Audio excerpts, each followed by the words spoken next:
کریم۔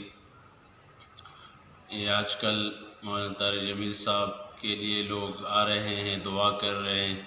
مولانا صاحب نے بھی اپنے بیٹے کے پیچھے رو رو کر بہت سے دعائیں مانگی ہے، تو اب لوگوں نے پتہ نہیں کیا کیا کہتے، شرک ہے، بدعت ہے، رسومات ہے، تو یہ ان چیزوں سے بچنا چاہیے۔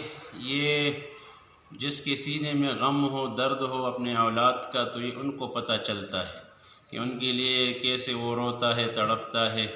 لوگ تعزیت کے لیے آتے ہیں تو دعائیں تو کریں گے، اور قبر پر کھڑے ہو کر دعا اور تلاوت سورہ بقرہ کا اول آخر اور آخر میں دعا کرنا، یہ تو ایصال ثواب کی نیت پر حدیثوں میں بھی ہے کہ جب آپ میت کو دفن کریں تو ان کے ساتھ ٹہرا کریں، تاکہ آپ ان کے لیے دعا کریں کہ اللہ پاک ان کے لیے سوال جواب میں آسانی فرمائیں۔